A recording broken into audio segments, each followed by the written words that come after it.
الفاتحة.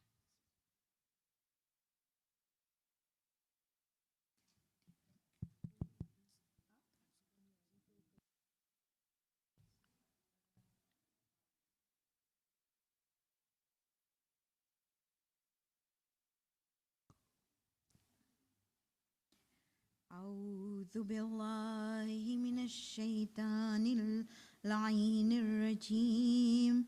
بسم الله الرحمن الرحيم. الحمد لله رب العالمين ولا حول ولا قوة إلا بالله العلي العظيم. إن الله وملائكته يصلون على النبي يا أيها الذين آمنوا صلوا عليه وسلموا تسليما. اللهم صل على محمد وآل محمد وعجل فرجهم. ثم السلام على آله الطيبين الطاهرين المعصومين المظلومين ولعنة الله على أعدائهم الأجمعين إلى يوم الدين. صلوات. اللهم صل على محمد وآل محمد وعجل فرجهم. السلام عليك يا أبا عبد الله وعلى الأرواح التي حلت بفنائك. عليك مني سلام الله أبدا ما بقيت وبقي الليل والنهار ولا جعله الله آخر العهد مني لزيارتكم. السلام على الحسين وعلى علي بن الحسين وعلى أولاد الحسين وعلى أصحاب الحسين. رب اشرح لي صدري ويسر لي أمري واحلل عقدة من لساني يفقه قولي. قال الله سبحانه وتعالى في كتابه المجيد وفرقانه الحميد. بسم الله الرحمن الرحيم. وجاء من أقصى المدينة رجل يسعى قال يا قوم اتبعوا المرسلين اتبعوا من لا يسألكم أجرا وهم مهتدون. صدق الله العظيم. صلوات. اللهم صل على محمد وآل محمد وعجل فرجهم. And before I go into this topic of Yasin, Assalamu alaikum wa rahmatullahi wa barakatuh. I have these amusing questions that have been sent to me. Okay, so I will answer them. One of them says that I said that there were two angels, one on your right shoulder and one on your left shoulder. The right shoulder angel records all your good things. Don't have to worry about it. The one on the left shoulder records all the, inverted brackets, naughty things. I won't say bad, okay? Naughty things. And there are times in life when you want to tell this one, wait, Wasi, I'll sort it out, right? So the question was, how do I bribe the angel on the left? I don't know. If you find out, let me know. All I know is that if I've done something wrong, if it's to the human being, I can say, I'm really sorry. If I can't say sorry, and it's not such a difficult question anyway, it's not a bad question. So if I can't say sorry, for example, if I took something away from anyone here, and then I came back, I'll pick Marzianti because I love her to bits. She's like my mom, okay? So if I pick Marzianti and I said, I took something from her bag. Her purse was open and I stole 10 pounds from it. Now I feel really bad about it. But if I went and said sorry to her, she will probably say, why are you saying sorry? It's human nature. You shouldn't, but she will. And then I say, I took this out of your purse, and I give it back to her. Every time she sees me, she might not verbalize it, but in her head she'll think, thief. And she'll take her bag and hold it closer to her. Because that is human nature. If you can't do that, because to say sorry is quite difficult, right? If somebody came and told you, sorry, I gossiped about you, the first thing you're going to say is, what did you say? You're not supposed to. Okay? So say you can't do that, then you make sure that £10 get to her in some way or the other. Either you post it to her anonymously and say this was something that you might have dropped or I found or whatever, or if it's her birthday, give her a present with £10 more, so on and so forth. And you also do what's called radde mazalim. Do you know what radde mazalim is? Rad, to rub out, mazalim, that you've done zulm. So you know how much wrong you've done. Nobody can tell you this is worth 5 or 10 or 11 or 20 or whatever. You just put into sadaqah what you think is there, which is radde mazalim, and inshallah Allah will help. But talk to this guy here. I can't tell you it's a guy. It could be anyone. Angels don't have he or she, right? Just talk to them. The second question was that in the Quran, and I think they were referring to Surah Al-Baqarah, ayah 47 and ayah 122, where Allah says, Ya Bani Israel, okay? Udhkuru ni'mati allati an'amtu alaykum. Remember the ni'mah that Allah has sent on you. Wa anni faddaltukum alal alameen.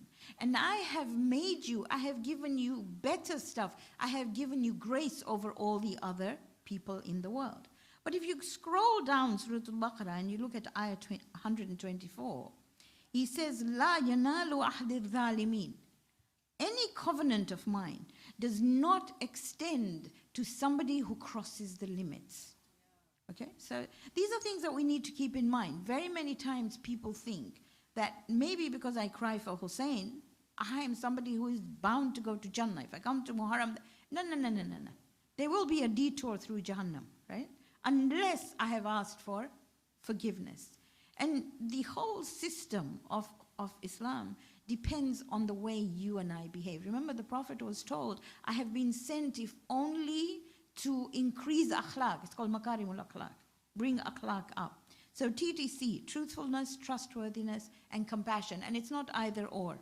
It's all three together. So the whole thing is based on compassion. But anyway, we'll come to that later on. Today we're going to look at section 4 of Surah Yasin.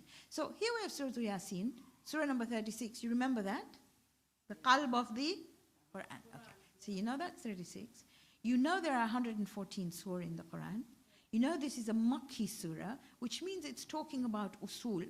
So the moment I say Yasin, in your head, three things. One, usul, which is three things. Allah is one, Adala goes with that. The second thing is divine guidance, prophets and Aimma. And the third one is accountability. If in my head I can get that in, that is usul. The second thing is it talks about what is behind me, and it talks about Habib al-Najjar. And the story of the man who came running, and you see in life, it's those who actually run towards success are the ones who are going to be successful. And then it tells you, look at your future as well. Look at what is in front of you, and in front of you is nature, which we talked about yesterday. Nature is in front of me, which means that I take some time to ponder over creation of God. I don't know what documentaries you watch or what you watch, but the nature documentaries are phenomenal. If you watch what an ant or a bird or a frog or whatever Allah has created does, it's just wonderful. I mean, every time you see a spider, don't you think of Nad Alien? You think of the Prophet, and you think of, you know, him and that spider weaving that web. And then you think, you know what, you're probably that person's great whatever spider, right? I'm not going to kill you, so I'll pick you up and put you in the garden. You don't feel like killing them because you think, my goodness, your great-great-great-great-great-great-grandfather looked after my prophet, right? So these are the sort of things that we do with nature. And when you look at nature, we must think of the qualities of Allah. I mentioned this yesterday. The Prophet said, "Takhalluqu bi akhlaqillah," adopt in yourself the akhlaq of Allah. Everything I do must associate with His name, which is Asma'ul Husna. Inshallah, tomorrow we will give you out these. We ran out this morning, okay, which is the 99 names. And inshallah, you will learn them. I think we gave them out some years ago, but we'll do that again, so at least you can learn those names. When he said, "Takhalluqu bi akhlaqillah," he also said, Allah has 99 names. One who embraces them. Now one says memorize, one says embraces them, whatever, will definitely be Ahlul Jannah. And it'd be so awesome to come to a stage in life and say, I'm Ahlul Jannah. It's that sort of confidence that the human being needs to have. And he says 99 names. So inshallah, we will go over this. I'm not going to go over the 99 names today. I'm going to go over section 4. Because Yasin, you can actually divide into 7 sections. So first of all, surah number 36. Are you good with that? It's Makki. You know that the focus is 3. Usul, Habib al-Najjar, and reflection on creation. You good with that? Okay, so we're done. And then I said you divide this surah into 7 sections. Right? The first section we looked at, which was the mandate of the Prophet. What do you say? Yasin wal Qur'anil Hakim. Innaka laminal mursalin. Ala siratim mustaqim. That's all you need to remember. Siratim mustaqim. Which means the moment I say ihdina sirat al mustaqim, I know that he's already sent me an answer. Look at the life of the Prophet. I repeat again, there's a book called Sunan al-Nabi. Translated it into English. It tells you what to do when you eat, what to eat, how to eat, when you sit, when you stand, when you look in the mirror. Look at it. You don't have to say it in Arabic, but at least you know the stuff that's in there, right? It gives you how to lead a healthy life. I mean, when I read the books today, or I look at social media, or I look at the news, and it tells me about intermittent fasting, and it tells me, do this exercise, and Tai Chi walking is the new one. Have you heard it? Yeah, okay. These are, and it says, don't eat at this time. This is exactly what the Prophet said. And you think 1400 years ago, he told me this. He told me not too many chips and samosas, but I didn't listen to him. Now I start listening to him because somebody from outside told me, but alhamdulillah rabbil alameen, at least we're listening. So the first one is ihdina sirat al-mustaqim. The second section that we looked at, if you remember, we talked about Habib al-Najjar, the man who came running. The idea is to run to everything. The idea is as much as you can to hurry up and do something that's good. If I saw something on the floor, I would fight with somebody to go and pick it up. If I saw that the bathrooms were dirty, I would go and fight with somebody to help do that. That is what running is all about. It's trying to be the first one to do something good. That's what running was about. So we saw that. The third section we saw, which we did yesterday, was reflection on creation. I continually say this and I will repeat it again. 90% of the time, when we wake up in the morning, we reach for our mobile phones. Maybe you don't, but that's the first thing you do. What message? Whether Keir Starmer left or whether Anthony Burnham is going to become the new Prime Minister. I don't know. But we reach out for our phone, which is on our bedside table. Maybe you don't charge it that way. But for a minute, wait. Just for 1 minute. First, Assalamu alaikum ya Aba Abdullah. Then, Assalamu alaikum ya Ahla Yasin. Then, Assalamu alaikum ya Imam Zaman. And then, Astaghfirullah Rabbi wa atubu ilayh. Come on, 4 seconds the phone can wait. It can wait. And the further you go, I would put my phone in another place. Okay, maybe you're worried that in an emergency they'll call you. What emergency? Okay, your children. Emergency, right? Oh God, what if they call me? You'll hear it, no? If it's far away, you have to get up anyway if it's an emergency. So put it a bit of a distance away. Read those 4 things. And then maybe, just maybe, you will start off your day with Bismillahir Rahmanir Rahim. Now, every day is different. Today, I want strength. So when I say Bismillah, I start in the name of Allah. I should know the 99 names. So I will say, today I want strength, Ya Qawi. So when I say Bismillah, I say I'm asking you with Ya Qawi. Now maybe I woke up with a headache and I need some paracetamol. So instead of that ism, I will use Ash-Shafi. And I will replace that name every single morning. And sometimes it'll be the same morning. And maybe today I woke up thinking, I'm a bit stupid, I need to learn a bit. Al-Alim, teach me. I need some guidance. Al-Hadi or Al-Rashid. Maybe today I feel there's nothing in the cupboards and somebody's got to shop and bring it. So Al-Razak and Al-Wahhab. It's little things that we need to do. Maybe I just want to chill. So Ya Allah, I'm not being kind to myself. Rahman, Rahim and Ra'uf. So this is how I start my morning. And if you start your morning well, my goodness, the day is absolutely beautiful. So Asma'ul Husna will give you the bookmark. If you go onto the website, I think Fatim will direct you to it. We have a book that you can go onto as well. And I'm sure if you went on a search engine, it'll give you all the different ones that are there. But I'm hoping, and I hope very passionately that inshallah by next Ramadan you will know all 99 names, yes? And Sayyidah will make you recite every single one before the Majlis. Is that good? We'll all sing together with her. Okay, we'll recite together with her, not sing, I forgot. So, section 4. You got it? I have 45 to 50. If you don't have a book, go pick it up. It's page 24, okay? Now, this is the qualities of the people who are not supposed to be.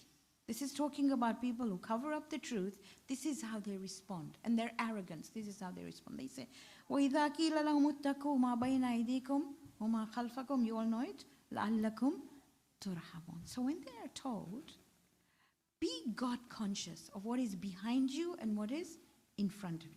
Look at your past sins. What are you going to do with your past sins? Ask for forgiveness. What did Habib al-Najjar do when he was told, قِيلَ ادْخُلِ الْجَنَّةِ قَالَ يَا لَيْتَ قَوْمِي يَعْلَمُونَ بِمَا غَفَرَ لِي وَجَعَلَنِي مِنَ الْمُكْرَمِينَ. Two things, forgiveness and honor. Forgiveness of the past. So here it said when they are told, look at the back, look at what you've done and ask for forgiveness. That's why I said when you wake up in the morning, Astaghfirullah Rabbi wa atubu ilayh. So ask for forgiveness. And they're told, look at what's in front of you. Look at your future. How are you going to make it better? By knowing takhalluq wa akhlaqullah, by becoming a good person. Somebody the other day was telling me, when you get old, this person's never going to change. They were talking about a certain person and they said, they're never going to change. If Hur can change, all of us can change. That is why you listen, no? There's no such thing as somebody cannot change. Where did we get that in our heads from? You know, say it's ingrained in you. No, it's not. So these people, they don't want to look at their past. They don't look at the future. In Swahili, we say sukuma twende, which means just carry on with life as it is. What's happening with everybody else will happen to us. No, it won't. We're individuals, right? Next one. وَمَا تَعْتِهِمْ مِنْ آيَةٍ مِنْ آيَاتِ رَبِّهِمْ. Come on, you know all this. إِلَّا كَانُوا عَنْهَا مُعْرِضِينَ. Arada means to turn away. When they see a sign of Allah, they turn away. When I see a lesson of Quran, I say, no, I can't do it. It's too difficult for me. So I put the Quran on a shelf. When somebody gets married, I read Surah Ar-Rahman. When they die, I read Surah Yasin. Or maybe I get those little siparas. Do you get them? And then you read them, and you don't know what you're reading. But you're sitting there at somebody's house, and you can hear the clock ticking. Nobody says a word, and you're reading Quran. Really? Okay. So, وَمَا تَعْتِهِ مِنْ. Don't stop reading, please read. وَمَا تَعْتِهِ مِنْ آيَةٍ مِنْ آيَاتِ رَبِّهِمْ إِلَّا كَانُوا عَنْهَا مُعْرِضِينَ. So the second thing is they turn away from the signs of Allah.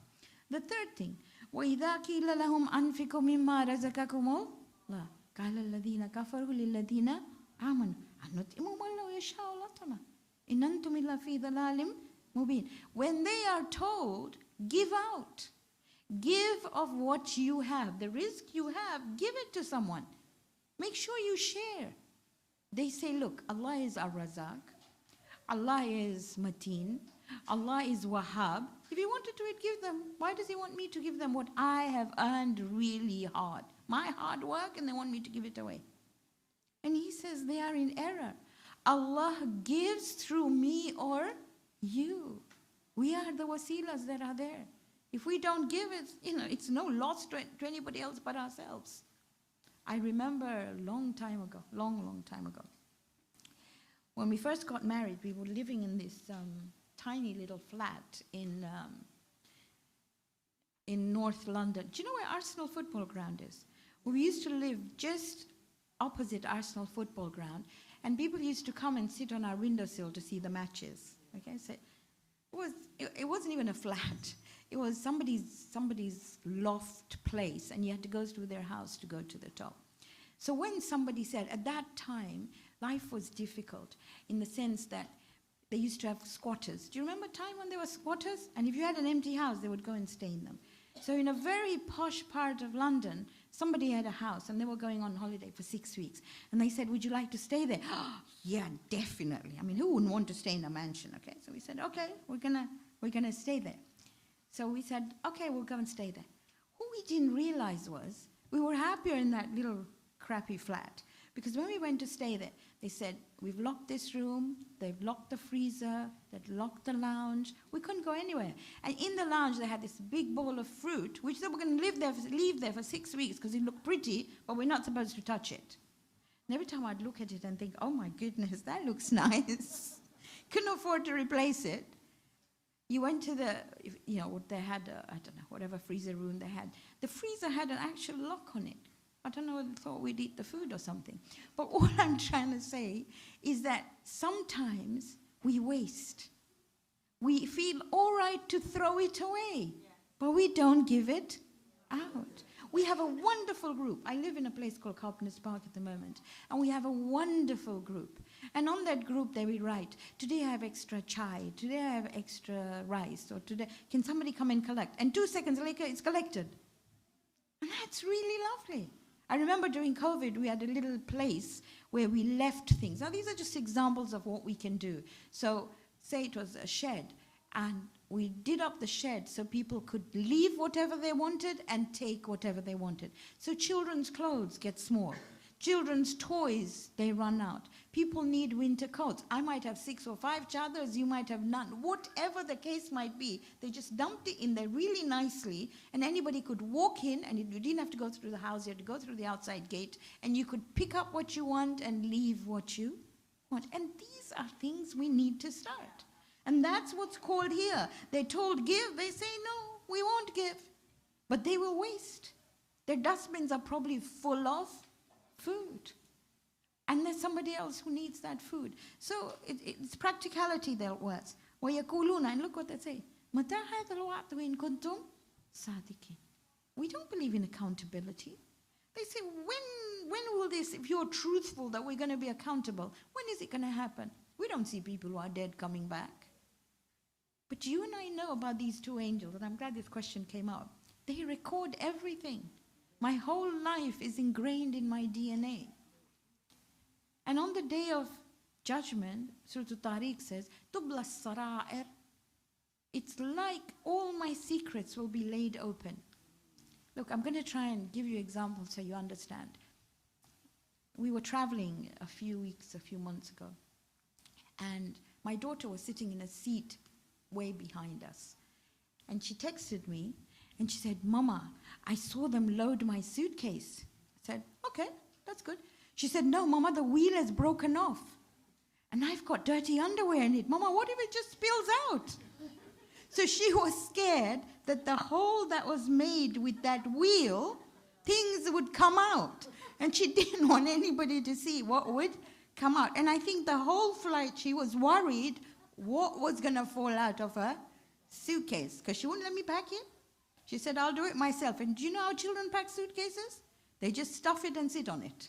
And then they think, in Swahili, Kesho Mungu, tomorrow we'll sort it out, okay? God will sort it out for us. When we got there, the first thing she did was run to the carousel. And when her suitcase came, it's the first time I've heard her say, Alhamdulillah Rabbil Alameen. And I said, that's nice. God made you say, Alhamdulillah Rabbil Alameen. Why? Mama, because the wheel came off, but there was still something there that blocked my stuff from coming out. So think of the day of judgment. There's no blockage. That dirty underwear will fall out, and people will see it. Everybody will see it. And I say everybody see it. Even if I see it and the angels see it, I will feel bad. So the idea is to clean up my house, clean up my suitcase. I hope you'll remember this. Every time you see that pink suitcase with a little hole in it, okay? مَا يَنْظُرُونَ إِلَّا صَيْحَةً وَاحِدَةً تَأْخُذُهُمْ وَهُمْ يَخِصِّمُونَ. It'll be only one shout. When death comes, it doesn't ask. It doesn't say, please may I come. It doesn't look at age. It doesn't look at anything. It doesn't look at sickness. One day you're there, one day you're not. And then he says, فَلَا يَسْتَطِيعُونَ تَوْسِيَةً وَلَا إِلَىٰ إِلَىٰ يَرْجِعُونَ. They will not even have time to write a will. And they will not have time to go back to their families.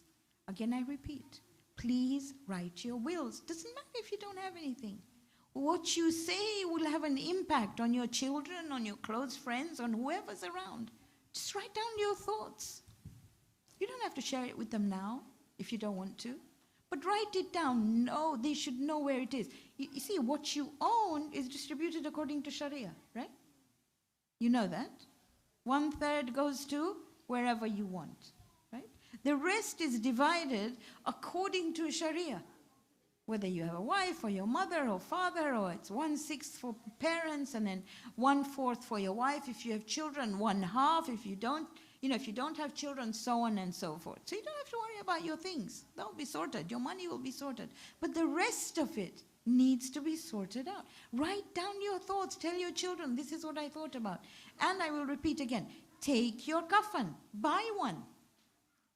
Iron it and put it in a hanger or in your cupboard. So every time you look at things, the kafan is there. It doesn't mean you're going to die early.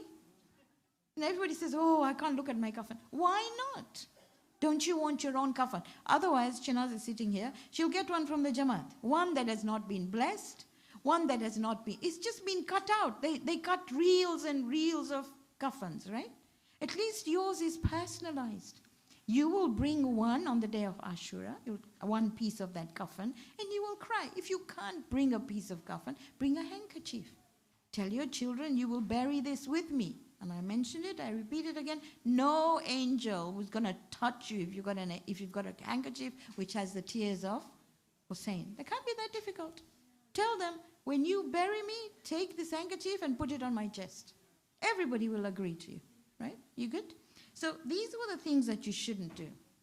I've got a little bit of time. So let's look at the things that you should do. So now I've got crosses on 5 things. Tick box. I'm not going to go through the Arabic. I'm just going to go very quickly to the English. Go to Surah Al-Furqan, Surah number 25. If you have a phone, look at it. It's ayah number 63 to 77. And I'll go through each one. Number 1. The people who are close to Allah, and tomorrow we will look at Jannah and Jahannam. People who are close to Allah, their life is dominated by humility. They're humble. Their life is dominated by humility. When they see somebody who is jahil, and jahil does not mean ignorant the way we see it, jahil means one who is overcome by emotions. Have you seen people with emotions? My goodness. You just have to say, okay, that's fine. Ha bapa, is that what you say? As we say in Kachi, we say ha bapa, na bapa, right? Get so angry about little things. So when you see that, they say, when they see these people, they just say salam, peace. So that's number 1, okay? Number 2, and maybe I put it this way, when they're insulted by ignorance, they punish ignorance with kindness. If you want to punish anybody who's jahil, just be kind to them. That's it. And they won't know how to do anything at all, because they want you to react, right? Have you seen all these posts on social media about narcissists and people pleasers and empaths? And have you not read them? Try to be nice to a narcissist. He doesn't know what to do, or she doesn't know what to do. She has no idea. Okay. The third one, their nighttime activity. They talk to Allah. When you wake up, talk to Him. He understands all languages, Urdu, Kachi, Gujarati, Arabic, English, whatever comes to your head. Sit and chat to Him. And if you think your husband's listening or the person near you is listening, I don't know, write it down, but talk to him. They have a very powerful vision of the akhirah. When they're doing something wrong, they can see that fire. They can feel the agitation inside them. We'll talk about Jannah and Jahannam tomorrow. Their shopping habits are moderate, not excessive and not little. So it's in the middle. So they're not sort of very, very stingy, and they're not OTT either. They don't commit shirk, they don't kill anyone, and they don't have any relationships that are not halal, inverted brackets. I'm trying to put it in the right way, okay? They don't ever witness falsehood. If they're in a community, or if they're in, when I don't like to use the word community, when they're in a gathering where there's fakeness, where there's gossip going on, they will stand up, and they will stand up in nobility and go home. Okay, so that's what they do. They don't respond to useless talk. If somebody's talking rubbish, they just don't respond. If a ball is thrown at you, you don't have to catch it. Just look at it, and that's it. Don't do anything about it. They are, how shall I put it? When they're exposed to the ayah of their Rabb, they listen. The moment they hear Quran, they think, oh my God, what's this being talked about? I need to know more about it. They don't not leave it. They are very family orientated. Now, this is a dua that I keep on saying all the time. Inshallah, you will read it in your kunuts. Rabbana hablana. Rabbana hablana. Hiba is a gift. That means you don't deserve it, but you get it. Rabbana hablana. Min azwajina wa dhurriyatina. From my azwaj, it's your partners. Could be anybody. Zawj is somebody who, it could even be a soul friend. Min azwajina wa dhurriyatina. I prefer to say a community is her family as well, okay? Azwajina wa dhurriyatina. What do you want from them? Qurrata a'yun. I want the coolness of my eyes when I see them. When I walk in the center, I don't feel, oh my God, now what's somebody going to say to me today? And I walk in and feel like this is home. Like I can sit there and I know I'll be well looked after. This is one place that everybody will honor me. Doesn't matter who I am. They will be kind to me. It'll be like home. Qurrata ayun, coolness of my eyes. Not, oh my God, she's looking at me. I don't know why she's looking at me. That's not what you do. Let me explain to you Qurrata ayun. I've still got about 5 minutes. So Qurrata ayun, when a desert rider would go in the desert in a desert storm, he could cover his whole body except his eyes because he had to see. The camel that he was riding has windshield wipers. You know that? Google it or search engine it and you'll find they've got windshield wipers. They can wipe the sand away. So sand would come into his eyes and it would sting. It would burn. Have you ever had sand in your eyes? Even a grit, a little bit, it really stings. The moment he got to an oasis or he got to a place of safety, he would say, I have arrived at my qurrata a'yun. I have arrived at the place that is coolness to my eyes.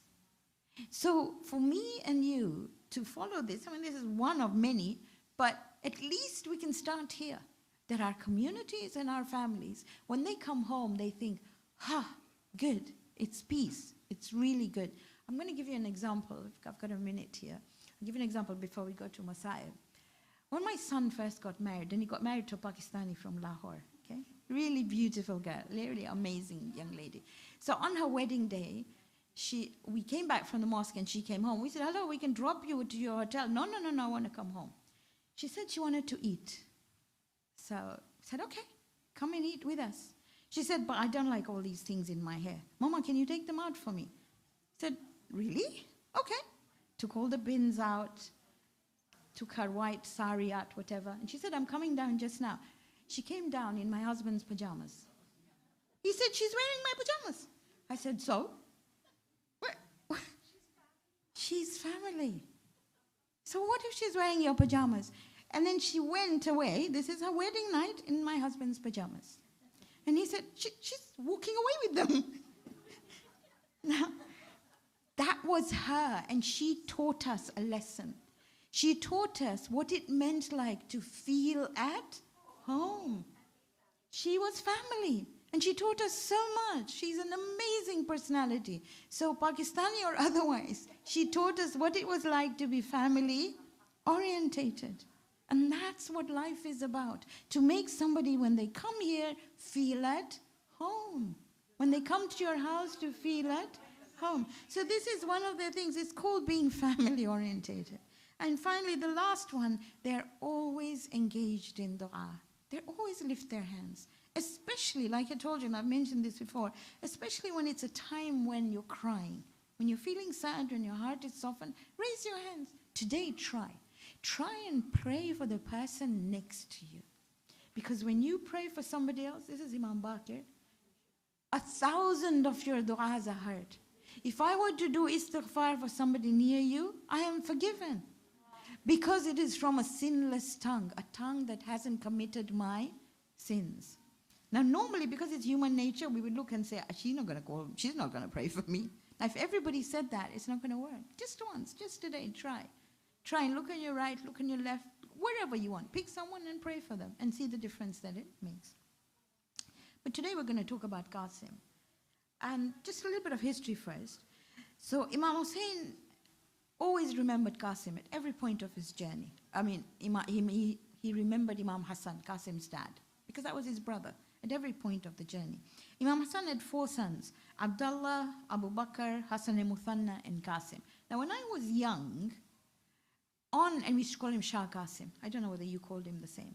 But we used to have mehndi and candles and flowers. And they used to say that Qasim got married to Fatima, daughter of Imam Hussein. And they said she got married in Karbala. But historically, we've mixed him up with Hassan al-Muthanna.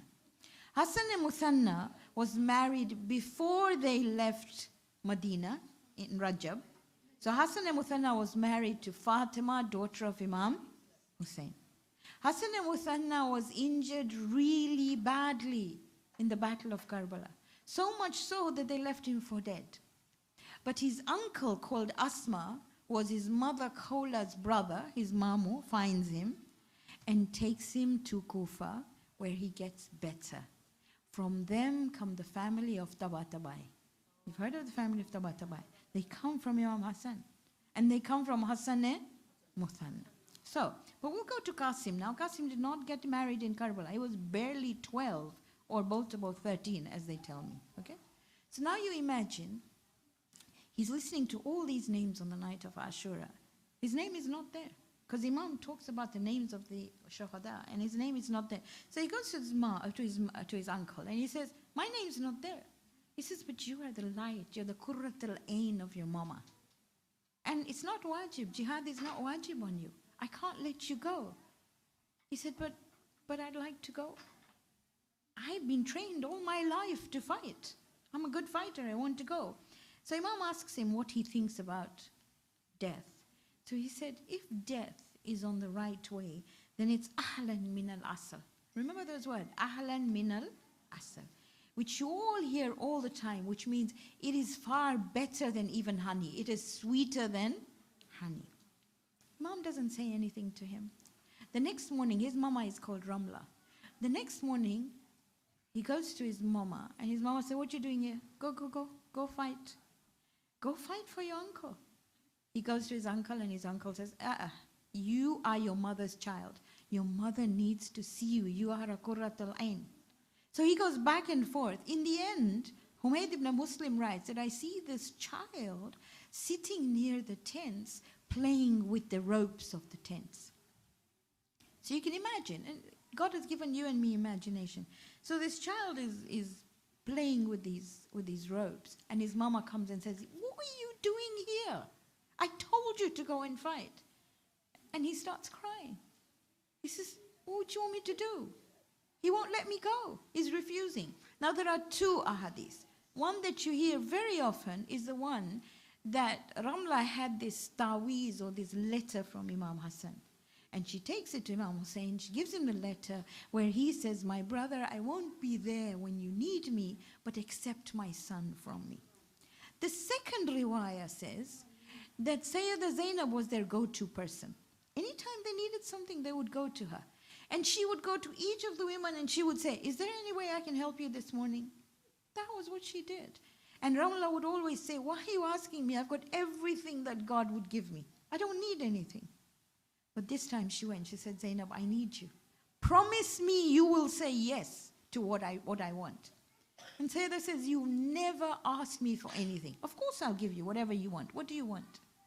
So she said, I want you to go to your brother and tell him to allow Qasim to go to the battlefield. Now you can imagine, this is Zainab. She loves Qasim as well. This is her brother's son. Anyway, she goes in, or whether it was a letter, Allahu Ya'lam, history happened a long time ago. So they go in, and Imam Hussein does not have a choice, especially when Zainab asks him or he sees the letter. So he puts an armor on Qasim, and just like we talked about Aun and Muhammad, as he's walking out, his sword drags on the ground. And they look at him and they say, oh my goodness, how is this going to happen? They both hold his hand, Abbas and Imam Hussein, and they say, we will tell you how to fight this battle. When he comes out, obviously Umar Saad says, who is this? They say, he's the son of Imam Hassan. And Umar Saad says, Hussein's brother. If I want to get at Hussein, we need to attack his son. When a 12-year-old fights, you fight fair. You really fight fair. And if you're a parent and you're even playing a video game with your child who is 12, you will let them win. Because that's what you do to children. But not these people. These people had no raham. So they made sure that when Qasim was on his horse and he was being directed to fight, although he fought a brave battle, he killed a few people who not even worth mentioning their names. He fought a brave battle, but they hit him on his back with a sword. When he screamed out and held on to the horse's neck, the horse ran towards the enemies. Imam Hussein swept upon the battlefield and he raised his sword at the man who hit Qasim. When he raised his sword, the man screamed. The horses, in their confusion, ran from one end to the other. So the horses of this side went to the other side, and the other side came to this side. And underneath all that was a child. A child whose body was trampled. There is only one person who was treated like Imam Hussein and his body was trampled, and that is Qasim. Except Imam Hussein's body was trampled when he was killed. Qasim was trampled when he was alive. When Imam comes to Qasim, he is scratching the ground with his toe. And Imam said, Qasim, you called me, but I could not come to you. When Imam carries him, now this is in riwayah, when Imam carries him, his body has lengthened so much with all the trampling that his feet were dragging on the ground. Imam brings him into the tents, lays him near Akbar and says, Ya Allah, I have now lost two sons. Inna lillahi wa inna ilayhi raji'un. Saya'lamuna alladhina dhalamu ayyam min qalbi yanqalibun. Let us pray to Allah subhanahu wa ta'ala to grant us the tawfiq to be able to understand His book, to be able to understand the Masumin, and to be able to imbibe the Asma'ul Husna into our lives. Like He said, Takhalluku bi akhlaqillah. Ya Allah, give us the tawfiq to be able to give those who are not well off, those who have issues in their life. Let us be able to show our rahmah to them and be kind. فَتَقَبَّلْ مِنَّا إِنَّكَ أَنْتَ السَّمِيعُ